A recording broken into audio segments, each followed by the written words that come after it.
భారత మాజీ ప్రధాన న్యాయమూర్తి జస్టిస్ ఎన్వి రమణ సైబరాబాద్ పోలీసులకు ఒక ఫిర్యాదు చేశారు. తన పేరుతో తను చెప్పినట్టుగా ఫేస్బుక్ లో అసత్య ప్రచారం చేస్తున్నారు, అవి కూడా మత విద్వేషాన్ని రెచ్చగొట్టే విధంగా ఉన్నాయని ఆయన యొక్క వ్యక్తిగత కార్యదర్శి సుధాకర్ రావు ఈ ఫిర్యాదు చేశారు. దీని మీద పోలీసులు బిఎన్ఎస్ 196 తర్వాత ఇతర సెక్షన్ల కింద కేసు నమోదు చేశారు. అంటే భిన్న మతాల మధ్య లేదా వర్గాల మధ్య స్పర్ధను పెంచటము లేదా అసత్యాలను చిత్రించి ఒక వ్యక్తి యొక్క లేదా ఒక సమూహం యొక్క జాతి, మతము, పుట్టుక, ప్రాంతం ఇట్లాంటి అంశాల ఆధారంగా ఇంకో విధంగా చెప్పాలంటే వైరాన్ని రెచ్చగొట్టడం అన్నది అందులో జరుగుతుంది. అలాంటి ఉద్దేశంతో చేశారని మన జనం అనేటటువంటి ఫేస్బుక్ పేజ్.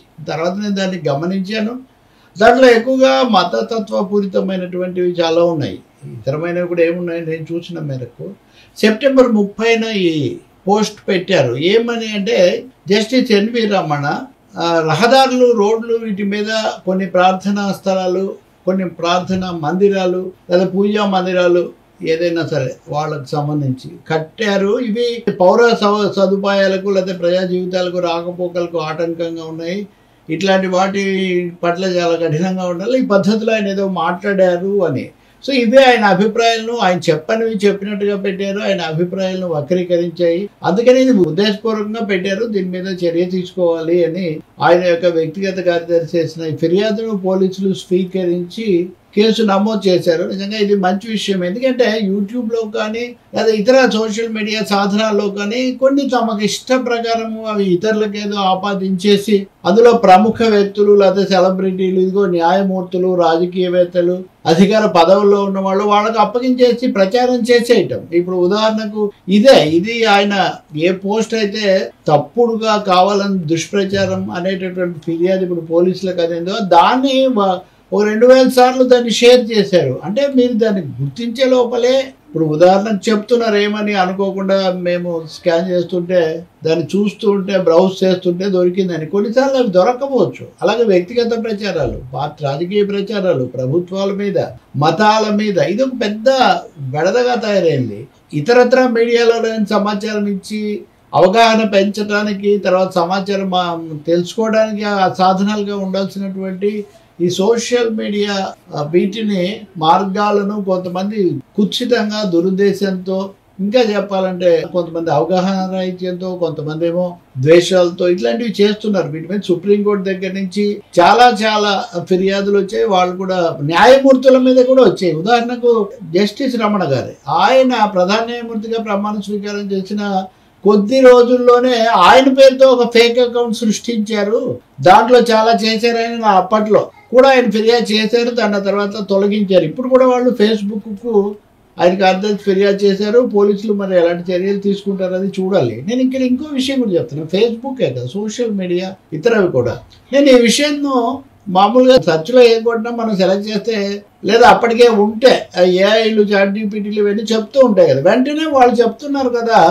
ఈ మధ్యకాలంలో ఖజురాహో ఆలయంలో ఒక విగ్రహానికి సంబంధించి ప్రస్తుత ప్రధాన న్యాయమూర్తి సిజే గవాయి చేసిన వ్యాఖ్యలకు సంబంధించి కొంత ప్రచారం సాగింది. ఆయన తర్వాత నేను అలా అనలేదు, నా ఉద్దేశం అది కాదు, నేను అన్ని మతాలను గౌరవిస్తానని ఆయన మళ్ళీ దాని మీద వివరణ కూడా ఇచ్చారు.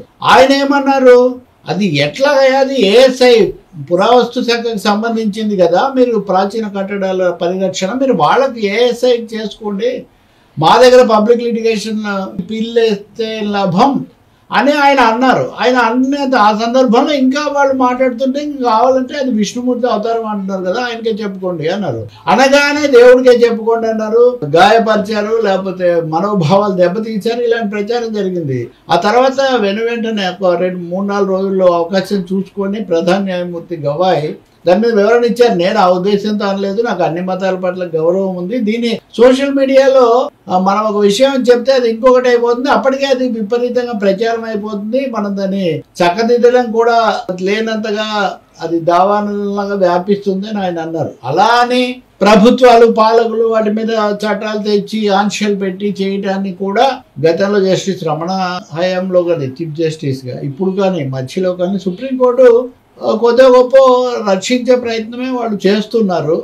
కానీ ఇప్పుడు ఆయన మీదే, అందులోనూ మనం చూస్తుంటాం కదా, అందరికి వాళ్ళ వాళ్ళ మతాలు నిజంగా ఒక నిర్ణయం తీసుకోదలుచుకుంటే అన్ని తీసుకోవాలి, అంతేగాని ఒక మతానికి సంబంధించినవి ఉన్నాయి లేకపోతే ఇంకొక మతానికి సంబంధించినవి వాళ్ళ వల్ల ముప్పు వస్తుంది. ఈ పద్ధతిలో మాట్లాడడం అందులో బాధ్యతాయుతమైన రాజ్యాంగబద్ధమైన అత్యున్నత పదవుల్లో ఉన్న వాళ్ళు అలా మాట్లాడరు కదా, వాళ్ళు తగిన జాగ్రత్తలు తీసుకుంటారు. మరి దీని మీద పోలీసులు ఏం తేలుస్తారు, అలాగే వాళ్ళ నేపథ్యాలు ఏంటి, ఇట్లాంటివి ఇంకా ఎన్ని ఉన్నాయి. నా ప్రశ్న ఏంటంటే ఈ సమయంలో చెప్పాలంటే ఇలాంటి పచ్చి అబద్ధాలు ఏమాత్రం చెప్పనివి కూడా ఆపాదించేవి ఇట్లాంటివి చాలా ఉన్నాయి. వాటిని మనం లేకుండా చేయాలి. సోషల్ మీడియా విశ్వసనీయత ప్రజల పక్షంగా ఉంటుంది తప్ప అదేదో ఎవరి చేతుల్లోనో పనిముట్టు కాదనే సందేశం ఇవ్వడానికి ఆరోగ్యకరమైనటువంటి ఆలోచన చేసే వాళ్ళందరూ, ప్రజల పక్షాన్ని నిలిచే వాళ్ళందరూ జాగ్రత్త పడాల్సిన అవసరం చాలా ఎక్కువగా ఉంటుంది. ఇటువంటి వాటిని కొంచెం కనిపెట్టాల్సిన బాధ్యత కూడా వాళ్ళ మీద ఉంటుంది. పోలీసులు కూడా సైబరాబాద్ ఈ సైబర్ వింగ్స్ చాలా వాటికి వచ్చాయి, కానీ మహిళలకు సంబంధించినవి వస్తున్నాయి, మతాలకు సంబంధించినవి వస్తున్నాయి. మోసాలు అయితే సరే ఇంకా కోట్ల రూపాయలు, చాలా పెద్ద పెద్ద వాళ్ళు, ప్రజాప్రతినిధులు, లేకపోతే పిహెచ్డీలు చేసిన వాళ్ళు, పెద్ద వ్యాపారస్తులు, మాజీ ఐఏఎస్లు కూడా మోసపోతున్నారంటే మనం ఆశ్చర్యపోతాం. అంటే ఇక్కడ ఉపయోగం ఎంత ఉందో దాన్ని దుర్వినియోగపరిచే శక్తులు కూడా ఎప్పుడైనా సమాజంలో ఎక్కువగా ఉంటారు.